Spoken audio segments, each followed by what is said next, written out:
Whew, nice and toasty in here. So we're up to 179 degrees. We're getting close. Caitlyn's been running for a good while yet.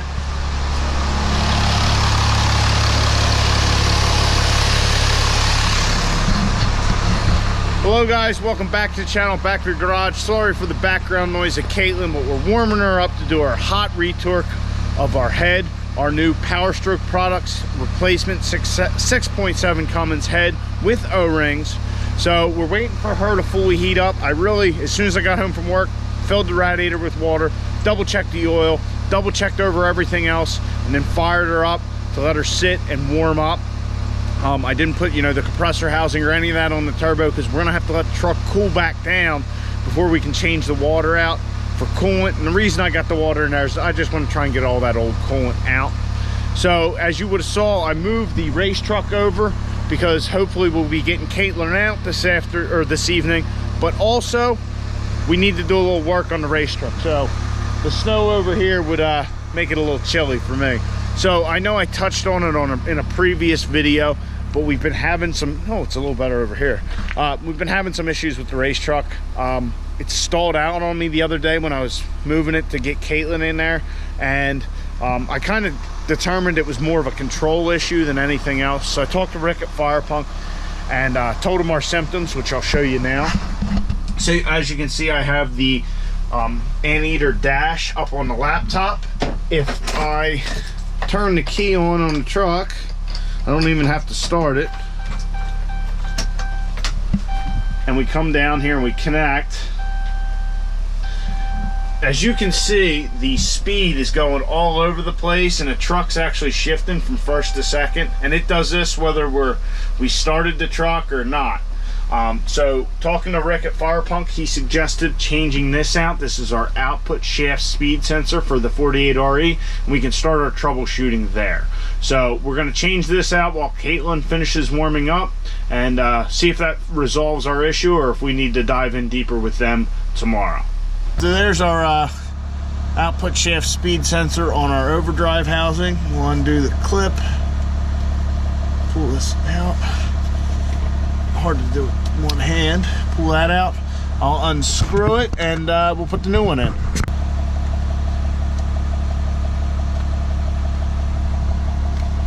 Oh shit, didn't expect that.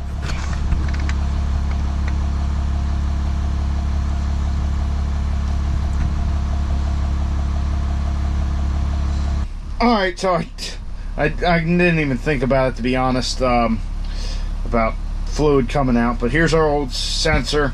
We got the new one installed. We'll see what happens.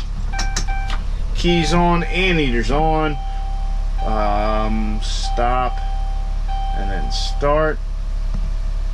Stop and then start. And no luck. 10, 11, 13, 14, second gear. Looks like we're gonna have to be giving the boys at Firepunk a call. Shit, that sucks. Oh well. We'll wait for Caitlyn to finish heating up and check our head stud torque. All right, we're up to 192 degrees. It should be enough that the thermostat is opened up, so we'll go ahead and shut her down and get to work. Caitlyn has a 190 degree thermostat in her, so I decided to wait until we got the truck up over 190, make sure that opened up so we got, you know, coolant flow throughout the system. So now we'll disconnect both batteries again and, you know, pull the valve cover, pull the injector wiring harness, pull the lower valve cover, rocker box thing, and then we will pull our whatever rockers it is we need to pull in order to get to their studs. We will go through our torque sequence again, see if we gain anything or not, and reassemble the whole truck, and hopefully she'll cool down by the end of the night so we can maybe take her out for a little spin. But I don't know if that's going to happen. Everything is toasty, as you'd expect.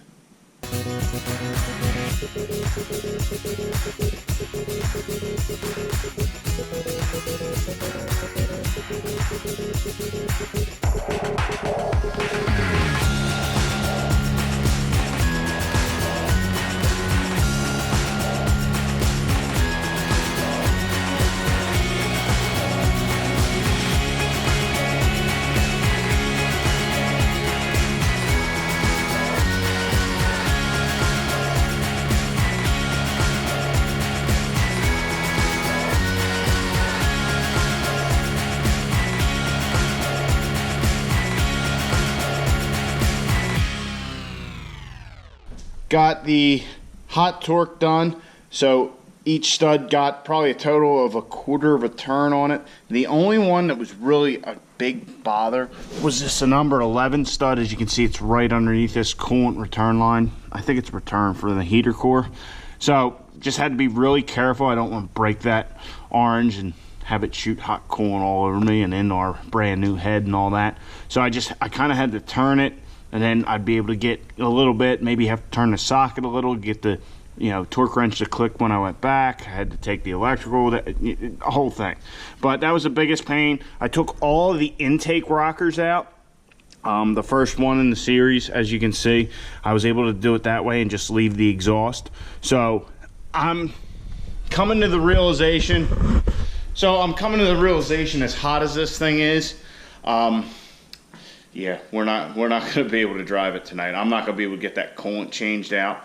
So I guess my plan is to get everything that, and we can't actually, recheck our valves because that's a cold check. When, you know, the valve lash is set cold, so we can't do that right now either. So I think I'm just going to put the rockers back in.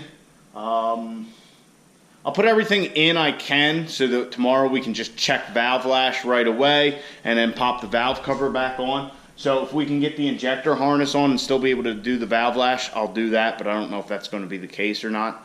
Then we'll get all our turbo stuff, get our turbo compressor cover on, our intercooler piping and all that, and just button everything else up, and then tomorrow we'll be ready to change the coolant and check valve lash one last time to make sure it's perfect.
where we stand is everything is back together other than the valve cover. So tomorrow, after we start draining the coolant, we'll start double checking our valve lash. It should be hopefully right on. There's really no reason I should think that it would be out, but you never know. We ran it, so we'll just double check it since we're here. But all our harnesses are connected, all our intercooler piping on both sides. I did add my little bracket here for the our coolant pipe that I modified.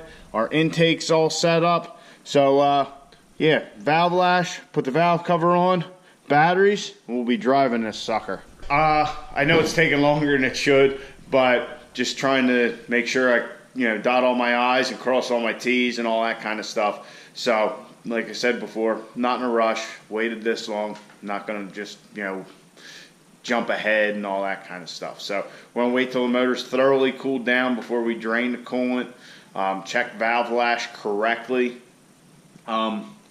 It's actually still chilly here, so I'll probably turn the heater on here in the garage for the evening, just who the fuck knows. My luck, as it has been lately, we'd have issues. So, I hope you guys enjoyed the video. If you did, please subscribe to the channel. I'll catch you guys in the next one. Hopefully we'll be driving Caitlyn tomorrow. I really hope so. It's been way too long once again. Alright guys, have a good night. Get out in your garage. Get the wrenching on your truck.